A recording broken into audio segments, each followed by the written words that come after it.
이 시간 우리 오늘은 소일응답 4문으로 하나님의 말씀을 보도록 하겠습니다. 앞으로 4문을 볼 텐데요, 이어나갈 소일응답의 전체적인 흐름을 이해하기 위해서 4문까지 이르렀던 1문과 3문의 구조를 함께 보도록 하겠습니다. 화면을 보시겠습니다. 1문의 질문입니다. 첫 번째 질문은 사람의 제일 되는 목적이 무엇입니까? 라는 질문이었습니다. 그것에 대한 답은 우리가 창조를 받은 제일 되는 목적은 하나님을 영화롭게 하는 것이고, 그 두 번째는 그 하나님을 영화롭게 하는 것을 영원토록 즐거워하는 것이다 라고 함께 배웠습니다. 위대하고 자비로우신 하나님의 은혜를 깨닫고 그 은혜를, 하나님에게 받은 은혜를 우리의 삶을 통해 비춰내고 살아계신 하나님을 증거하는 것, 그리고 그런 증거하는 삶을 기뻐하는 것, 그것이 바로 우리가 창조받은 목적이라고 소일응답 1문은 질문하고 답하고 있습니다. 그렇다면 2문은 무엇이라 질문합니까? 인간에게 하나님께서 주신 규칙은 무엇입니까? 라고 질문하고 있습니다. 우리가 창조받은 대로 바르게 살 수 있는 유일한 규칙은 하나님이 우리에게 주신 성경이다라고 함께 보았습니다. 그래서 우리에게 주신 성경 말씀을 기준 삼아서 우리는 하나님에 대해 분명하게 이해를 하고 깨달아 아는 만큼 순종하며 살아갈 수 있는 것, 삶을 말씀에 비추어 바르게 할 수 있는 것이 우리가 해야 될 가장 중요한 목적이라 배웠습니다. 그렇다면 3문은 무엇입니까? 성경이 가장 중요하게 가르치는 것, 교훈하는 것은 무엇입니까? 라고 질문합니다. 거기에 대해서 성경은 말하죠. 하나님이 어떤 분이신가를 가르쳐주고, 그리고 인간이 그런 하나님을 어떻게 섬겨야 하는가를 가르쳐 줍니다. 성경을 통해 나타난 하나님은 어떤 분이십니까? 은혜와 자비의 하나님, 긍휼의 하나님, 우리가 할 수 있는 모든 표현을 다해도 우리를 향하신 그 사랑을 표현해낼 길 없는 사랑의 하나님이다 말씀하고 있습니다. 그래서 우리는 이 사실을 통해 무엇을 깨닫습니까? 그런 하나님이 왜 이토록 죄인되고 부족하고 연약한 우리를 사랑하셨는가? 우리를 창조하셨고 우리를 포기할 수 없는 사랑으로 인도하시고 계시기 때문이다. 그래서 우리는 그런 하나님을 향해서 기쁜 마음으로 주시는 말씀에 맞게 합당히 살아야 한다라고 우리가 함께 보았습니다. 중요한 것은요, 이 3문의 질문이 오늘부터 이어나갈 4문부터 소일응답의 끝문인 107문까지의 중요한 구조를 이루고 있다라는 것입니다. 이전에 띄었던 그림 다시 한번 함께 보시면요, 우리가 하나님에 대해 믿어야 할 그것이 무엇인가, 그것이 4문부터 38문까지 이어집니다. 그리고 39문부터 107문까지가 그렇다면 그런 하나님께서 우리에게 요구하시는 것이 무엇인가, 성경에 드러난 것을 가르쳐주는 것이 39문부터 107문까지의 내용입니다. 우리가 짧은 정리였지만 이러한 구조를 이해하고 알고 소일응답을 대할 때 우리가 어디를 배우고 있으며 왜 이것을 배우고 있는지 이해에 도움이 될 것입니다. 앞으로 유익한 귀한 예배와 설교가 되기를 주님의 이름으로 간절히 소망합니다. 그렇다면 우리가 볼 내용 4문입니다. 4문의 질문, 그 첫 번째 되는 질문은 무엇입니까? 함께 읽겠습니다. 시작. 하나님은 어떤 분이십니까? 스스로에게 물어봤으면 좋겠습니다. 하나님은 어떤 분이십니까? 각자마다 다양하게 또 특별하게 존재할 겁니다. 각자가 생각하는 하나님의 이미지는 다 다양할 것입니다. 그러나 그 중에 공통되게 있는 인간의 마음 가운데 있는 하나님에 대한 형상은요, 그림 한번 같이 볼까요? 바로 이 도사, 산신령 같은 이미지가 꼭 있다는 거예요. 이건 유명한 예화죠. 금도끼, 은도끼예요. 무엇입니까? 내가 바라는 것을 이루어주고, 내가 원하면 들어주고, 내가 필요할 때 나타나주는 존재로서 하나님이란 형상이 각자에게 다 다양하겠지만 공통적으로 나타나는 모습이다라는 것입니다. 그러나 이러한 이해는 우리가 하나님에 대해서 잘못 알고 있는 것임을 성경은 분명하게 가르쳐주고 있습니다. 우리 사랑하는 자녀 대학 붙게 해주세요. 뭔가 바라는 이 일들이 잘 되게 해주세요. 무엇인가 신적 존재에 대한, 하나님에 대한 궁금증과 또 알고 싶은 이해의 마음, 그리고 교제하고 싶은 그 소통의 마음이 없이 일방적으로 나의 바람을 원하고 있다면, 그리고 그것을 들어주셔야 되는 분이라 우리가 생각하고 있다면, 그것은 우리가 하나님에 대한 잘못된 이해를 갖고 있다라는 것입니다.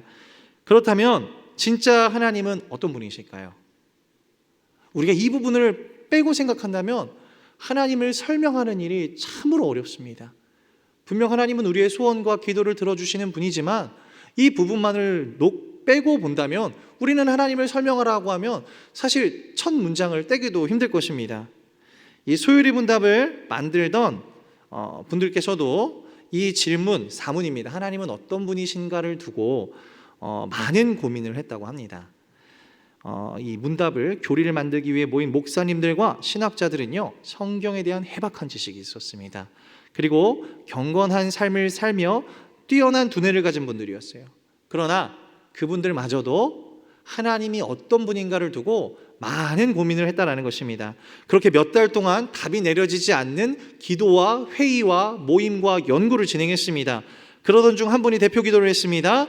그런데 그 대표 기도를 했던 학자분의 기도 내용이 딱 하나님을 잘 드러내는구나, 모두가 만장일치로 동의했다고 합니다. 그래서 사문에 대한 답이 완성되었습니다. 우리 같이 소요리 문답 사문에 대한 제가 질문을 하면 우리 성도님께서 답을 하시도록 하겠습니다. 하나님은 어떤 분이십니까?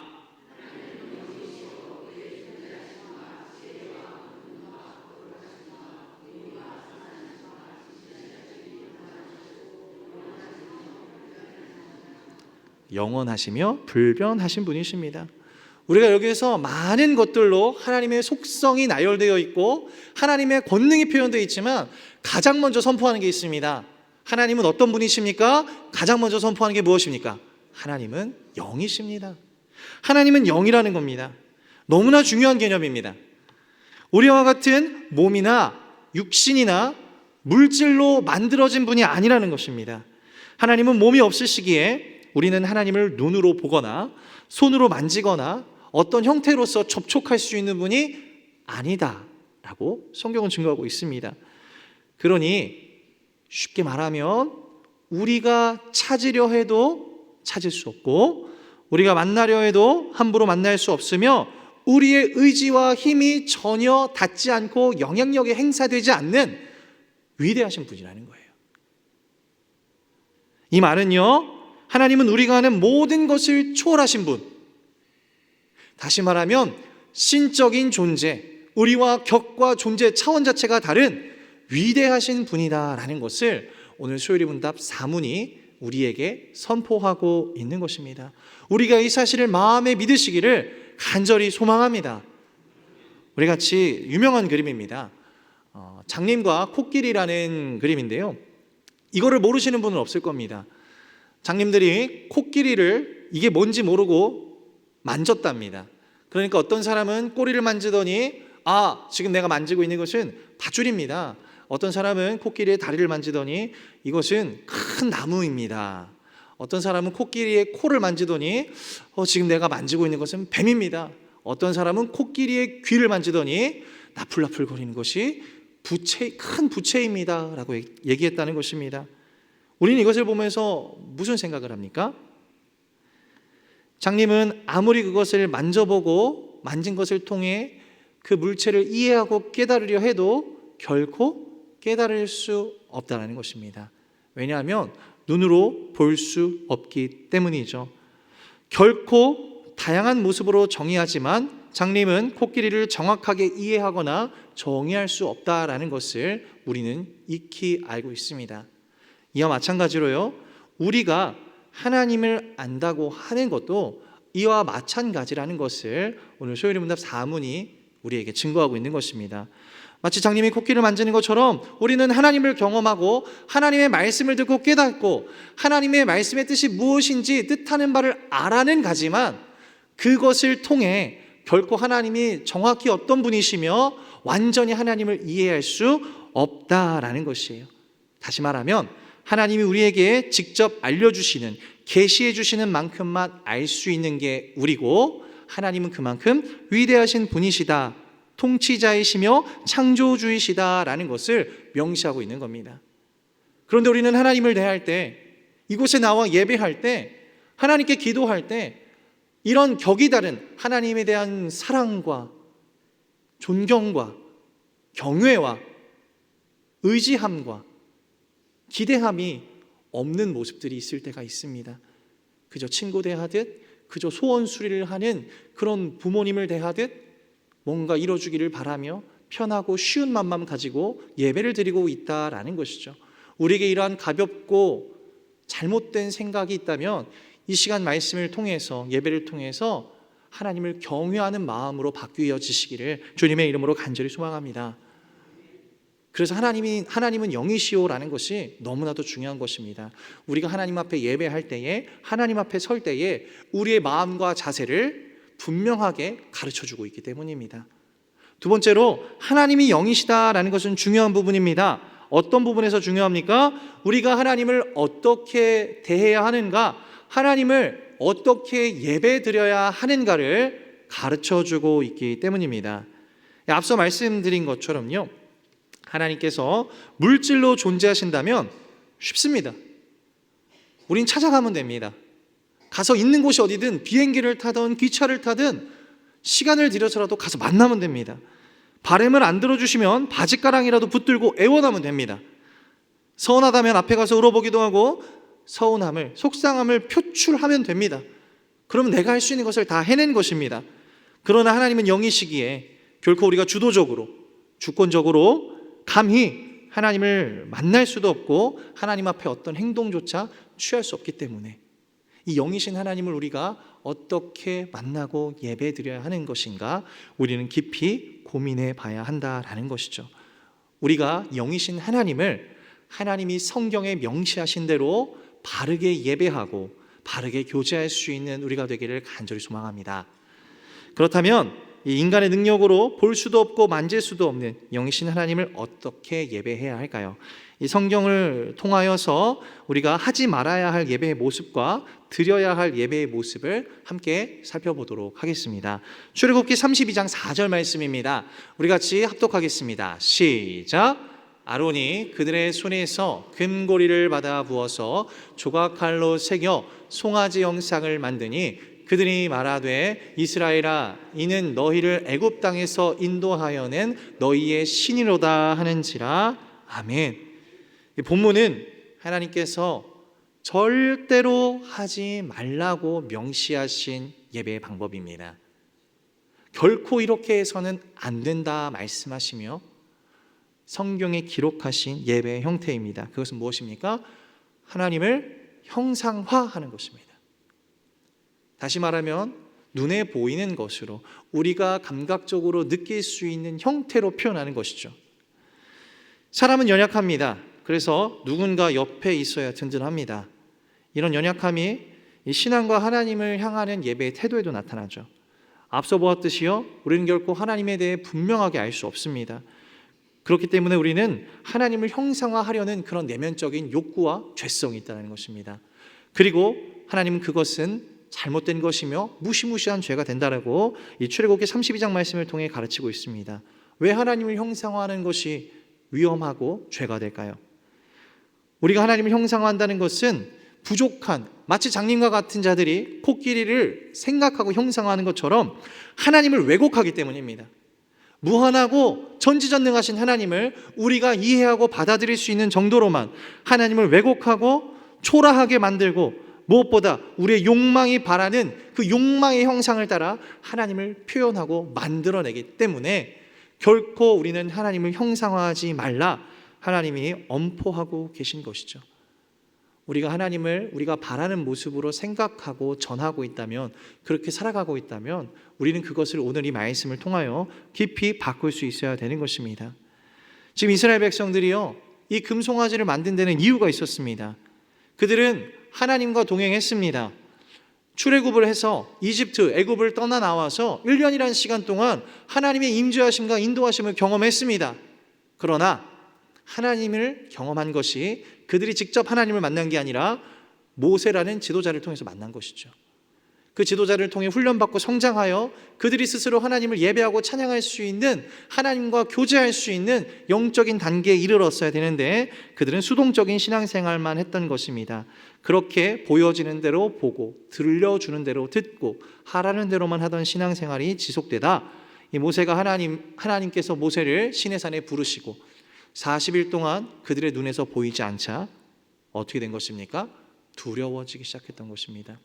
그들의 감각으로 느낄 수 없고 형상화된 모세라는 존재가 사라지니까 불안해지고 두려워져서 누구라도 무엇이라도 내 옆에서 나를 지켜주었으면 좋겠는데 그것이 우상이면 안 되니 하나님을 형상화하자라는 마음으로 신상을 만든 것입니다.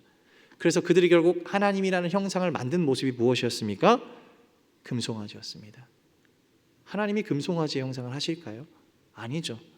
그렇다면 그들이 하나님이라고 생각한 금송아지, 왜 금송아지의 형상을 만들었을까? 그들이 200년 동안 몸담고 있던 애굽이라는 이집트에서 가장 우상시하고 가장 힘이 센 신을 표현할 때 소를 표현하기 때문입니다. 그래서 그들이 가장 강력하고 세다 느끼는 형상이 소였기 때문에 금송아지의 형상으로 하나님을 형상화한 것이죠.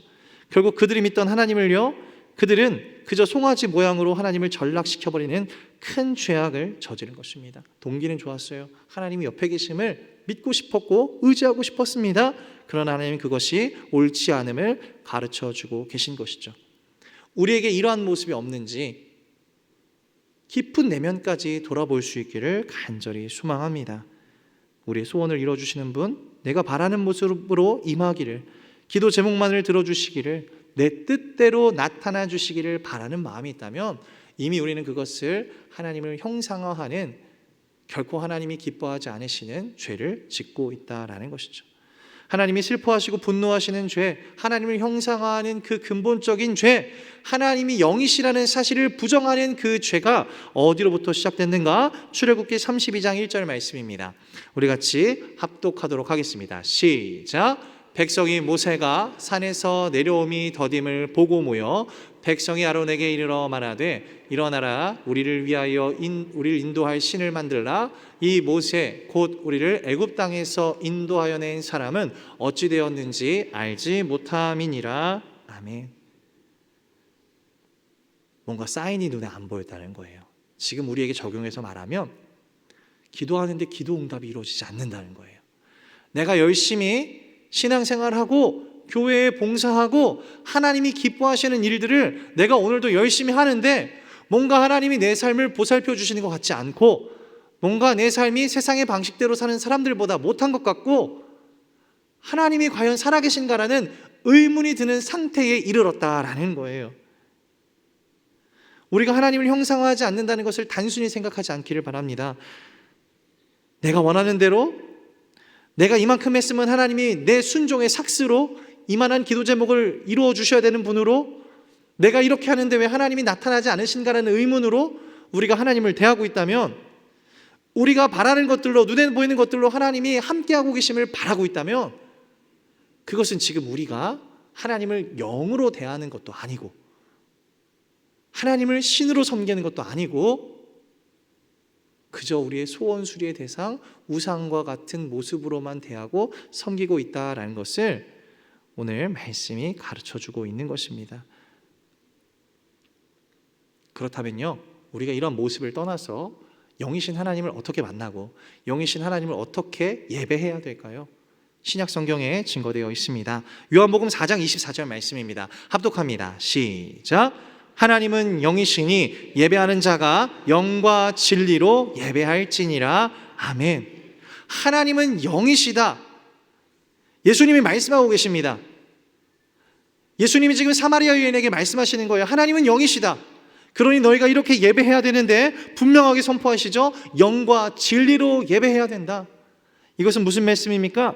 나의 영이 진리를 깨닫는 예배가 되어야 된다. 나의 영이 하나님의 말씀을 깨닫는 예배가 되어야 된다 말씀하시는 것이에요.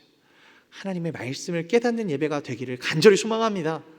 이것에 대해서 시간이 지나 예수님이 다시 한번 말씀해 주십니다. 요한복음 14장 16절에서 17절 말씀 우리 같이 제가 봉독하겠습니다. 내가 아버지께 구하겠으니 그가 또 다른 보혜사를 너희에게 주사 영원토록 너희와 함께 있게 하리니 그는 진리의 영이라. 세상은 능히 그를 받지 못하나니 이는 그를 보지도 못하고 알지도 못함이라. 그러나 너희는 그를 아나니 그는 너희와 함께 거하시며 또 너희 속에 계시겠음이라.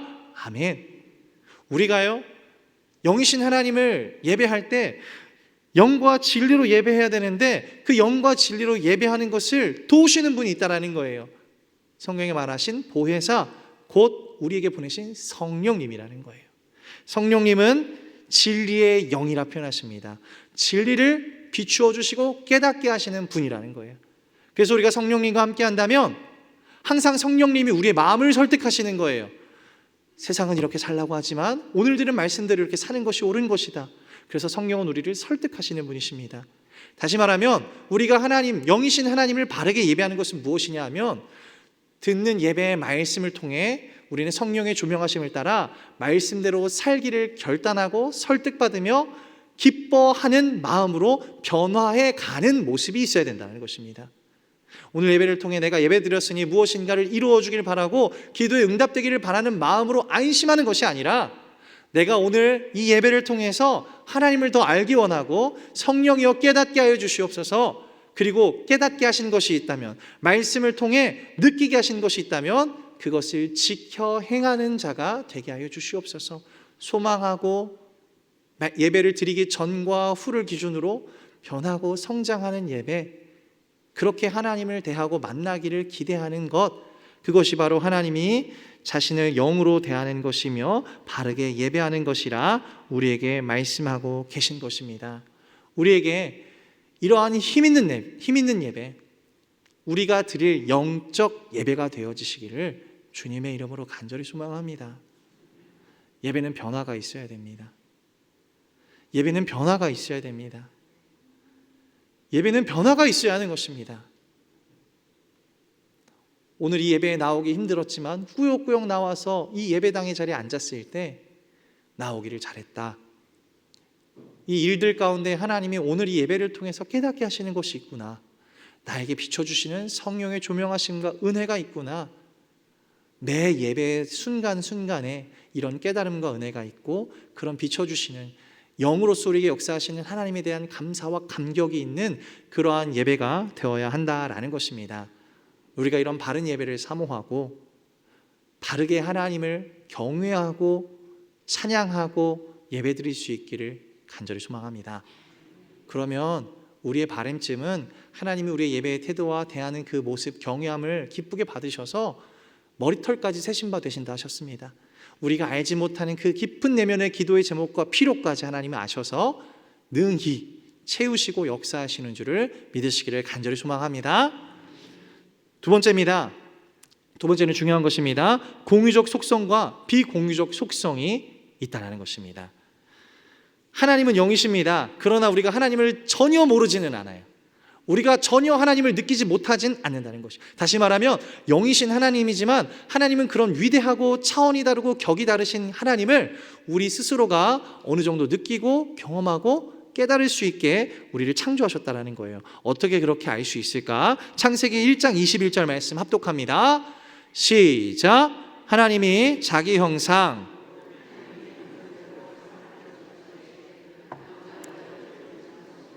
아멘. 우리가 공감대라 그러죠. 우리가 공감대가 있는 사람들끼리는 눈빛만 봐도 알고요, 마음이 통하는 법입니다. 물론 이것을 하나님과 우리 인간의 관계에 비할 수는 없지만 하나님 우리를 창조하실 때 피조물들은 그냥 말씀으로 창조하셨지만 인간은 그 안에 생기를 불어넣어서 하나님의 형상을 우리 안에 담으셨다고 그랬어요. 그러니까 우리는 모든 피조물 중에 유일하며 특별한 하나님의 사랑을 받는 존재라는 것이에요. 그래서 우리는 하나님의 형상이 이 안에 있기 때문에 영적인 하나님을 물질적인 우리가 깨달을 수 있고 찬양할 수 있고 예배할 수 있고 만날 수 있다라는 것이에요. 어떻게 그럴 수 있을까? 자, 우리 소유리 문답 4문을 다시 한번 같이 보도록 하겠습니다. 함께 읽겠습니다. 답만 읽겠습니다. 시작. 하나님은 영이시요 그의 존재하심과 지혜와 권능과 거룩하심과 공의와 선하심과 진실하심이 무한하시고 영원하시며 불변하십니다. 아멘. 이 화면을 계속 같이 보겠습니다. 이 사문을 보면요, 지금 노란색으로 있는 부분이요, 하나님이 우리에게 담아주신 하나님의 형상입니다. 무엇입니까?